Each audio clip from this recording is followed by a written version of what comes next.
Hello' everyone, মই জাকিৰ হুছেইন।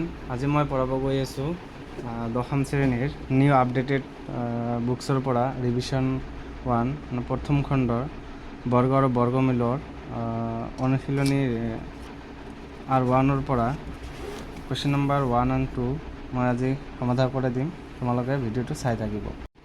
অনুশীলনী R1ৰ প্ৰথম প্ৰশ্নটো হৈছে যে তলৰ সংখ্যাকেইটাৰ বৰ্গ সংখ্যাৰ একক স্থান কি হ'ব? তো 272, তো এইটোক যদি বৰ্গ কৰা হয় ইয়াৰ একক স্থানৰ সংখ্যাটো কি হ'ব? তো মই তোমালোকক এখন তালিকা দিম যে এইটো মনত ৰাখিবা। যদি যিকোনো সংখ্যাৰ যদি এককৰ ঘৰত 0 থাকে, ইয়াক যদি তুমি বৰ্গ কৰা সেই সংখ্যাটোৰ এককৰ ঘৰত কি হ'ব? 0 হ'ব। তো 1 থাকিলে 1 হ'ব, 2 থাকিলে 4 হ'ব, 3 থাকিলে 9, 4 থাকিলে 6, 5 থাকিলে 5 হ'ব, 6 থাকিলে 6 হ'ব, 7 থাকিলে 9 হ'ব, 8 থাকিলে 4 হ'ব আৰু 9 থাকিলে 1 হ'ব। তো এই চাৰ্টটো মনত ৰাখিবা, যিকোনো সংখ্যাৰ একক স্থানৰ সংখ্যাটো উলিয়াব পাৰিবা। তো ইয়াৰ এইটো কি আছে? 272। এই সংখ্যাটোৰ এককৰ ঘৰত কিমান আছে? 2 আছে। যদি ইয়াক বৰ্গ কৰা হয় তো সংখ্যাটোৰ বৰ্গ কৰিলে আমি কি পাম? 272ক যদি বৰ্গ কৰা হয় আমি এটা কি বৰ্গ সংখ্যা পাম, কিন্তু ইয়াৰ এককৰ ঘৰত এটা সংখ্যা বহিব, সেইটো হ'ল আমাৰ কি? 2 থাকিলে কিমান হ'ব? 2 থাকিলে হ'ব আমাৰ 4। তো সংখ্যাটোৰ এককৰ ঘৰত কিমান হ'ব? 4। ঠিক তেনেদৰে 79ক বৰ্গ কৰিলে আমি কি পাম? বৰ্গ সংখ্যা পাম। আৰু এই সংখ্যাটোৰ এককৰ ঘৰত কিমান বহিব? যিহেতু 9 আছে তেন্তে কিমান থাকিব? 1। তাৰপিছত এই সংখ্যাটো কিমান আছে? 0 আছে। ইয়াৰো এককৰ ঘৰত কিমান হ'ব? 0। যিহেতু 0 থাকিলে 0। এই চাৰ্টটো মনত ৰাখিব, ঠিক আছে? তাৰপিছত এই সংখ্যাটোৰ এককৰ ঘৰত কিমান থাকিব? এইটো 1 নম্বৰ গ'ল, এইটো 2 নম্বৰ। 2637 যদি বৰ্গ কৰা হয় ইয়াৰ এককৰ ঘৰত কিমান থাকিব? যিহেতু কিমান আছে? 7 আছে। 7 থাকিলে কিমান হ'ব? 9। তো এনেকৈ তোমালোকে লিখিবা যে যিহেতু সংখ্যাটোৰ এককৰ ঘৰত 7 আছে, তো সংখ্যাটোৰ বৰ্গ সংখ্যাটোৰ এককৰ ঘৰত 9 থাকিব। 2 নম্বৰ প্ৰশ্ন যে তলৰ সংখ্যাকেইটা পূৰ্ণবৰ্গ নোহোৱাৰ কাৰণ কি? যে পূৰ্ণবৰ্গ নোহোৱাৰ কাৰণটো আমাক কি কৰিব লাগে? উল্লেখ কৰিব লাগে। তো পূৰ্ণবৰ্গ সংখ্যা কোনবিলাক?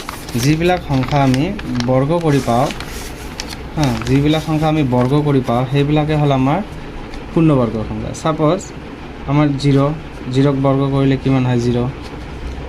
1ক বৰ্গ কৰিলে কিমান হয়? 1। 2ক বৰ্গ কৰিলে কিমান হয়? 4।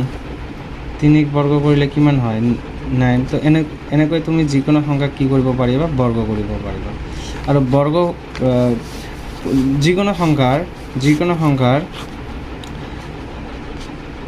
যিকোনো বৰ্গ সংখ্যাৰ এককৰ ঘৰত কোনবিলাক সংখ্যা থাকে?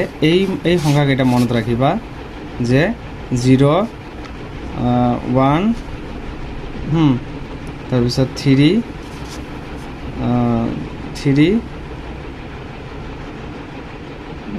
তাৰপিছত 5, 6 আৰু 9, ঠিক আছে? এইকেইটা সংখ্যাৰ এককৰ, যিকোনো সংখ্যাৰ এককৰ ঘৰত এইকেইটা সংখ্যাৰে শেষ হয়। আৰু 2, 3, 7, 8 এই সংখ্যাকেইটা যদি থাকে তুমি কি ক'বা? যে সংখ্যাটো পূৰ্ণবৰ্গ নহয়। তুমি ডাইৰেক্টলি কি ক'ব পাৰিবা? যে 2, 3, 7, 8 এই সংখ্যাৰ 4টাৰ ভিতৰত যিকোনো এটা যদি থাকে তেন্তে কি হ'ব? ইয়াত কি হ'ব? 4 হ'ব, ঠিক আছে? 2, 3, 7, 8 এই সংখ্যাকেইটা থাকিলে সংখ্যাটো পূৰ্ণবৰ্গ নহয়। ইয়াত 2ৰ 1 নম্বৰটো কি আছে? 1057। এইটোৰ কি হ'ব যে তলৰ সংখ্যাকেইটা পূৰ্ণবৰ্গ নোহোৱাৰ কাৰণ কি? এই সংখ্যাটোৰ কি আছে, ইয়াৰ এককৰ ঘৰত কিমান আছে? 7 আছে। মই অলপ আগতে ক'লোঁ যে কোনো সংখ্যাৰ এককৰ ঘৰত যদি 2, 3, 7, 8 থাকে সংখ্যাটো পূৰ্ণবৰ্গ নহয়। তুমি ডাইৰেক্টলি কি ক'বা যে যিহেতু সংখ্যাটোৰ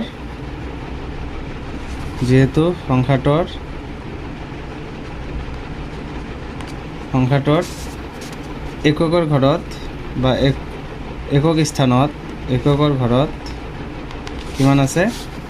7 আছে। সেইবাবে সংখ্যাটো পূৰ্ণবৰ্গ নহয়। পূৰ্ণবৰ্গ নহয়। তো মোৰ হেণ্ড ৰাইটিংবিলাক অলপ ইগন'ৰ কৰিব হা, মোৰ হেণ্ড ৰাইটিং ইমান ভাল নহয়। তাৰপিছত এই সংখ্যাটো ঠিক তেনেদৰে এই সংখ্যাটোৰ এককৰ ঘৰত কিমান আছে? 8 আছে। সেইকাৰণে সংখ্যাটো কি নহয়? পূৰ্ণবৰ্গ নহয়। এই সংখ্যাটো কি হয়? এককৰ ঘৰত কিমান আছে? 2 আছে। সেইকাৰণে এইটো কি নহয়?